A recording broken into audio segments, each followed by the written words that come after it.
Assalamualaikum warahmatullahi wabarakatuh. Saudara sekalian, siang hari ini kita ada acara pemberian anugerah Revolusi Mental 2023. Ada lembaga pemerintah, ada kementerian, ada gubernur, ada wali kota, ya, yang dapat hadiah. Kemudian juga ada masyarakat, ada swasta, ada.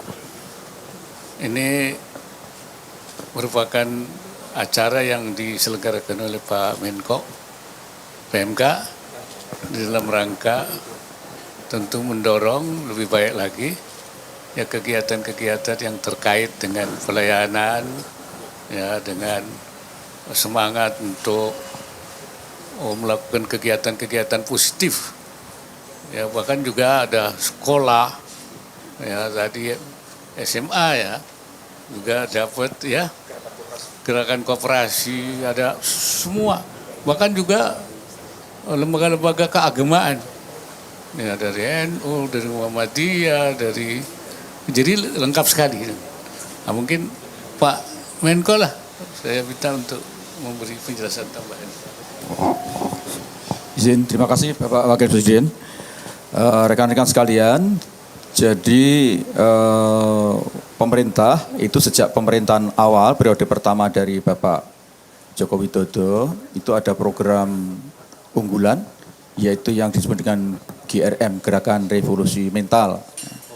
Gerakan Revolusi Mental ini intinya adalah suatu gerakan yang sifatnya masif untuk melakukan perubahan dari yang tidak baik menjadi baik atau dari yang baik menjadi lebih baik, dari semua aspek kehidupan. Dan ini adalah sebetulnya mengacu kepada canangan yang dilakukan oleh Presiden pertama Republik Indonesia yaitu Bapak Insinyur Soekarno pada tahun 1957 dan kemudian diadopsi oleh pemerintahan Presiden Joko Widodo bersama dengan Yusuf Kala dan kemudian dilanjutkan pemerintahan Bapak Joko Widodo dengan Bapak Kiai Haji Ma'ruf Amin. Ada sekarang ini ada 4 prioritas yang dikaitkan dengan gerakan nasional revolusi mental.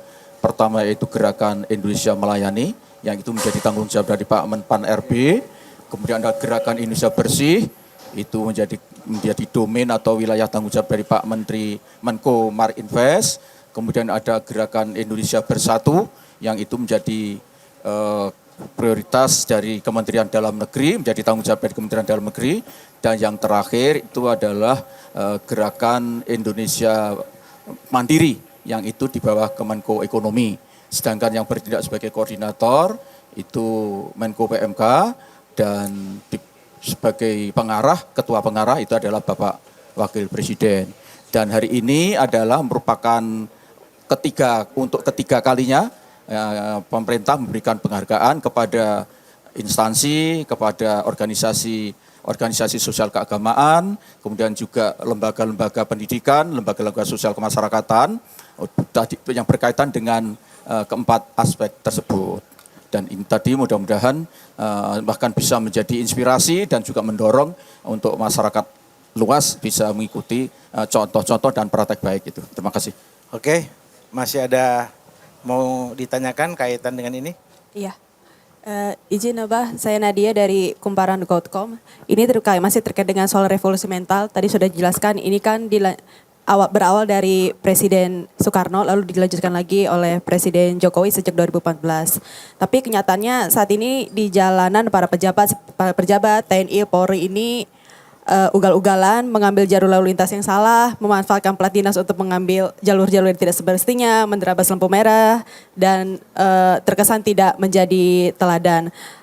Lalu apa yang buat pemerintah mengklaim bahwa ada kemajuan di dalam revolusi mental? Itu yang terkait acara. Dan yang kedua, izin Abah, soal lain, ini Caimin kemarin ada mengkritik soal pembangunan jalan tol, katanya tidak bisa dinikmati oleh masyarakat kalangan bawah. Dia memberi contoh seperti oleh tukang beca. Kalau dari Abah Wapres sendiri bagaimana menanggapi pernyataan Caimin ini? Terima kasih Abah.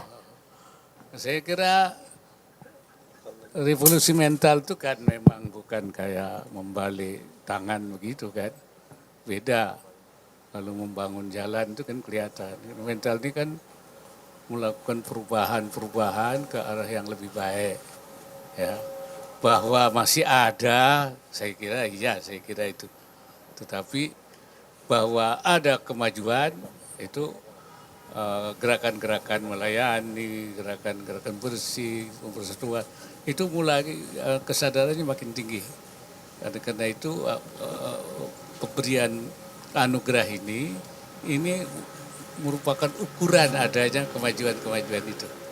Jadi di satu sisi kemajuan ada, bahwa masih ada lihat yang seperti tadi perilaku tidak baik, itu saya kira iya. Dan kita berharap ini akan semakin kecil, akan semakin lama-lama akan hilang. Saya kira begitu Pak ya. Kalau urusan jalan tol memang bukan untuk tukang becak. Kalau tukang becak ada jalannya sendiri yang disediakan. Kalau jalan tol bukan untuk tukang becak. Kalau tukang becak masuk ke jalan tol malah jadi kalang kabut itu. Kacau. Saya kira udah jelas ya. Memang bukan untuk tukang becak itu loh. Tukang becak ada jalannya sendiri. Bahkan tidak semua daerah boleh dilalui oleh becak kan. Jakarta udah gak boleh kan. Ya, jadi memang masing-masing disediakan di tempat masing-masing. Saya kira itu jelas. Untuk jalan tol ada yang menggunakan dan tentu itu kan ya. Iya, jalan kalau tidak ada jalan tol kan macet. Tapi nanti ada jalan yang sifatnya itu primer, sekunder, tersier. Saya kira itu bahwa itu masih ada yang belum, itu lagi terus ditata. Ya. Jalan desa, kabupaten, provinsi kan ada gitu. Jadi itu memang, nah itu akan terus nanti, ya tentu tidak cukup 1 periode, 2 periode ya, itu terus akan terus penataan transportasi itu, ya saya kira akan terus berjalan. Saya kira. Oke, ada yang lain? Izin Pak, Akbar dari Bisnis Indonesia, masih terkait dengan revolusi mental juga. Dari laporan Komisi Aparatur Sipil Negara memprediksi bahwa 10.000 ASN akan melakukan pelanggaran netralitas di pemilu 2024. Terkait dengan revolusi mental sendiri, apakah ada arahan dari Pak Wapres agar pelanggaran netralitas ini tidak terjadi? Terus yang kedua, mengenai era ramah lingkungan saat ini, ekonomi ramah lingkungan diprediksi akan menciptakan 46 juta lapangan pekerjaan, meskipun AI katanya menghapus 23 lapangan pekerjaan. 23 juta lapangan pekerjaan, kira-kira menghadapi potensi dan peluang besar ini, dari pemerintah sendiri menyiapkan sumber daya manusianya seperti apa, dan langkah-langkah dari pemerintah akan seperti apa juga? Iya, kalau itu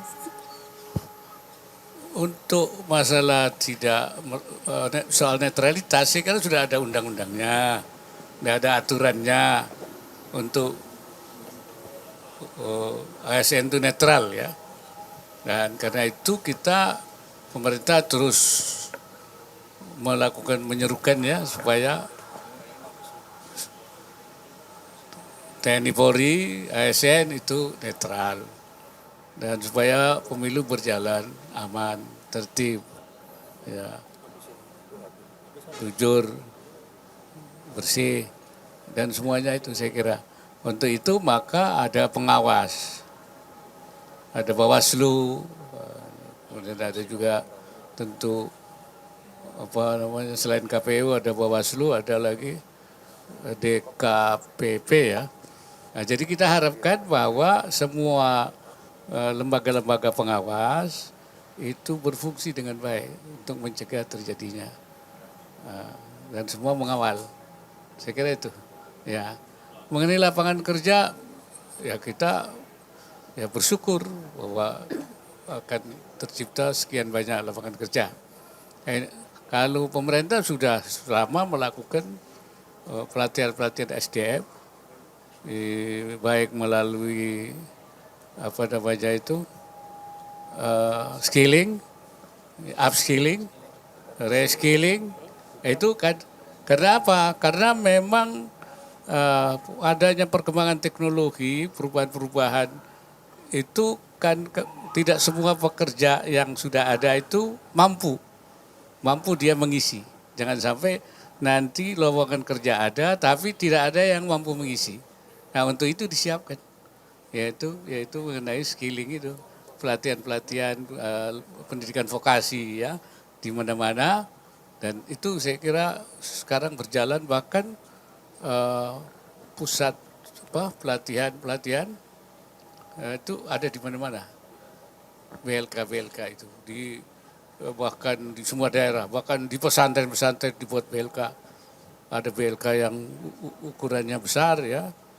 BLK itu kemudian ada yang kecil disesuaikan dengan keadaannya.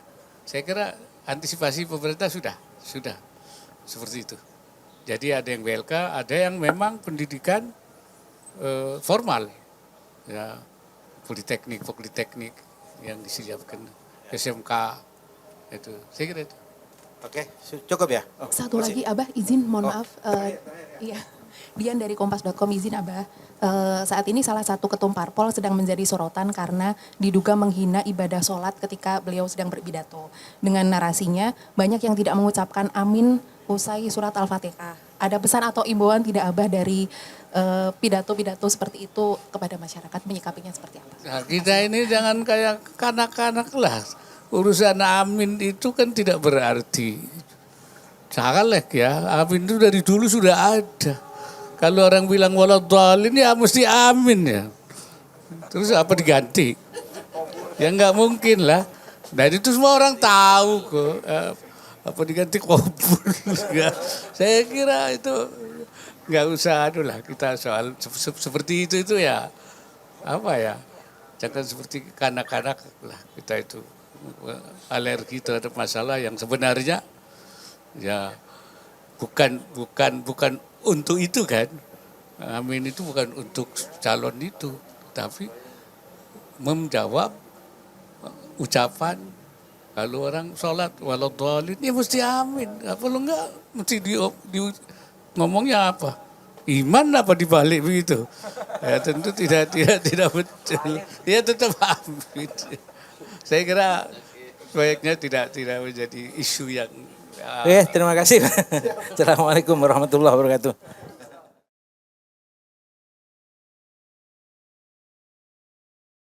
Jelajahi cara baru mendapatkan informasi. Download Metro TV Extend sekarang.